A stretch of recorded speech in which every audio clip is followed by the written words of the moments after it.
What's going on, everyone? It's Richard Quo, and I'm super excited to bring you Draw My Life.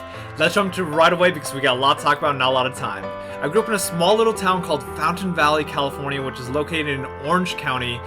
No, I was not rich. We grew up middle class. However, we struggled a lot with finances, and my mom and dad worked really hard in their jewelry business to make sure we had food on the table and make sure we had a place to live. I grew up with my dad, my mom, my older sister, who's 3.5 years older than me, my older brother, who's 1.5 years older than me, and hey look, there's me. My mom was the ruler of the family. She managed our finances. She made sure that we had income, that we were studying, that we had everything going on. Growing up, my older brother and sister, there they are, they used to always bully me and call me names and do stupid things like this. One time they're like, hey, smell this bucket, it'll give you magical powers. And I was like, okay. And so I took the bucket and I opened it up and I took a whiff of it. And they started laughing and I was like, ew, that smelled gross.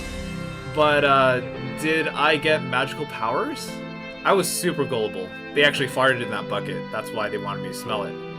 Also, when I was a little kid, my mom always took us to sporting events. And in the fall, I did soccer.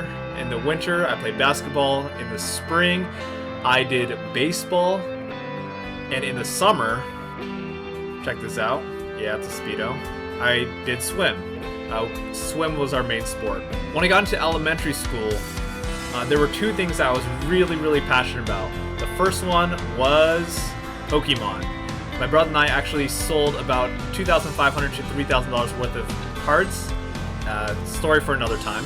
And I was also really good at handball at my elementary school, so not very many problems there. Then I moved on to middle school, and middle school was a really awkward time of my life.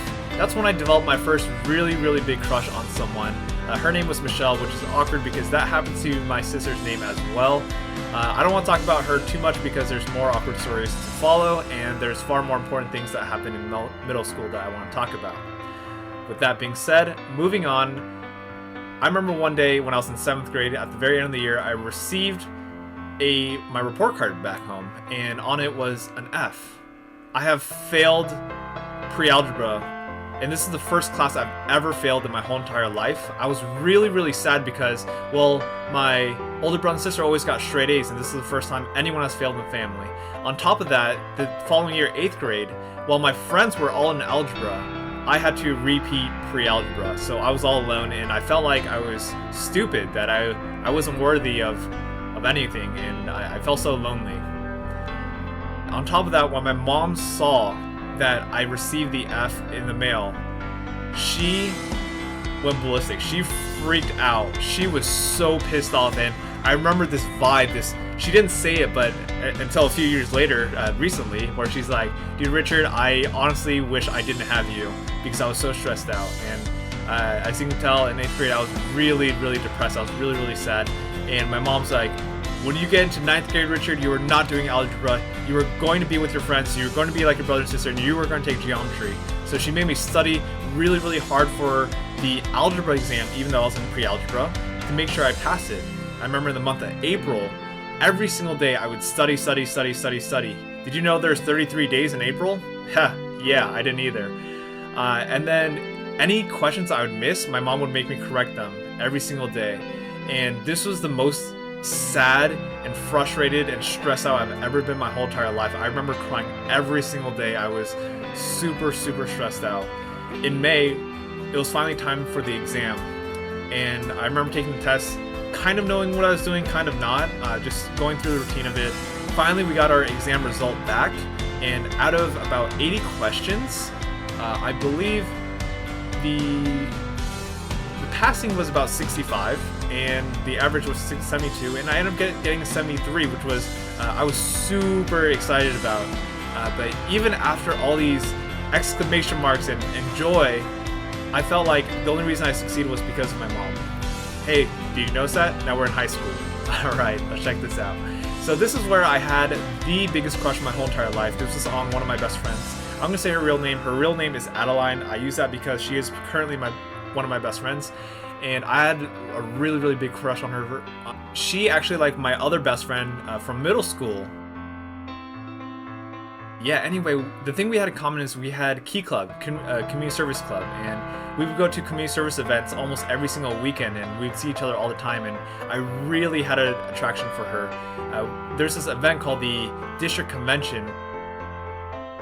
Saturday night, we had a thing called the Governor's Ball. It was a semi-formal dance, and I thought to myself, okay, I know you don't like me, but I just gotta ask out right now. So I said, hey, will you go to the Governor's Ball with me? And she just laughed. She's like, hee hee. And I was like, what does that mean? Like, can you not do that? And I asked her, is that a yes or a no? And she's like, okay. And as soon as she said that, I started getting the warm fuzzies, and I felt really great. And we started dancing. And then she started dancing. And, you know, because we're sophomores in high school, it's awkward, as usual. Shortly after, and even before then, I was actually really sad that whole entire year because I knew Adeline didn't like me, and I didn't know how to get my emotions out there. So I cried a lot, I journaled a lot. Yeah, I was really sad. And then junior year happened, and that year was so much better. This is when I got together with my friend, one of my best friends of 3 years, and we ended up being together for another 3 years. Her name is Vivian, and she was amazing. She's one of the sweetest persons I know, and I'm still best friends with her today. We met through Key Club Convention. Well, throughout this whole period, throughout my whole entire life, I had a lot of body image issues, and I always felt like I was super fat, and I was overweight, but I wasn't even that fat, but I just felt like it, and I always distanced myself from a lot of people. I put up this wall where nobody could get to know who I truly am, even my best friends, and I was just really insecure, and this is where I kind of got bored and I started drawing. Next up, I went to UC Riverside, where even though it wasn't my first choice, I'll take it. First year I did really well, but most of the action really happened in the residence halls, or like most people like to call it, the dorms. First year I was a program director of my residence hall of over 1,000. Second year I was building president. Third year I did the same exact thing, which was amazing. I had the opportunity to work with a lot of senators in the residence hall of over 1,000. That was the first 3 years, and I spent it in Aberdeen and Inverness. My fourth year, I moved on over to a residence hall called Lothian, where I became a resident advisor, which was one of my goals since even becoming and being a part of UC Riverside. A lot of people ask me, hey, can you help me with this problem? And that's how I knew when I graduated that I want to help people out. I want to make a difference in people's lives in that way. But like many people's stories, when I graduated, it was all about finding that job. So I applied for Target management, and I got the position, but it got rescinded. So I ended up searching elsewhere, went to NBC Universal for a year. Afterwards, moved over to Sony Pictures, worked there for a year and a half. However, after sitting there for a really long time, I started to realize, is this really what I want to do? I mean, look, I'm spending 8 a.m. to 8 p.m. That's like 15 hours a day or something like that. Actually, that's sometimes that happened, but more realistically, it was more like 9 a.m. to 7 p.m. And I'd be so tired that afterwards, I would just go home and just want to veg. So I'd play video games from getting home all the way till midnight. And you know what? Every single day, it kind of became a routine. Monday through Friday, every single day, it would be 9 a.m. to midnight. I realized 15 plus hours of computer time was not the life that I wanted. So as I was sitting at my desk, I'd always think about, is this life? Is this, what about the dreams I had in high school, in college? What is the purpose of my life? Is this life? Is life meant to just be for working?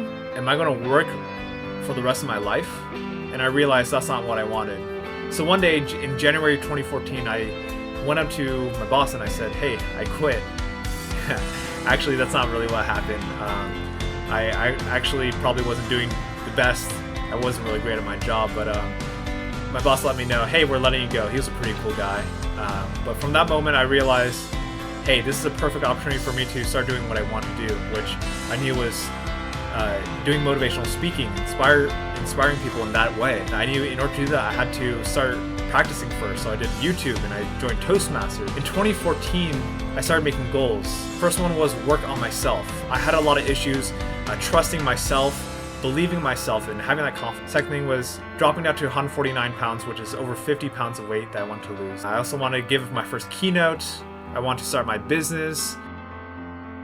2015, my goal was to speak at Key Club District Convention, which you saw earlier in high school, the awkward dances in front of 1,000 people, give a TEDx talk, which I did, and keep making YouTube videos, which I haven't missed a single week yet since January 2014, host my first day-long event, and most importantly, just to be myself and nobody else but myself.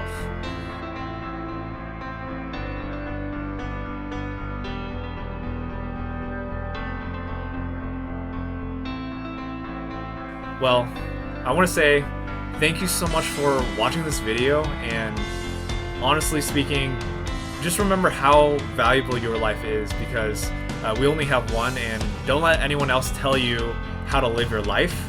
And I'll tell you, the best life decision I've ever made was when I decided to leave the 9-to-5, that corporate culture behind, and start doing what I'm doing today. And yeah, if you like this video, be sure to subscribe.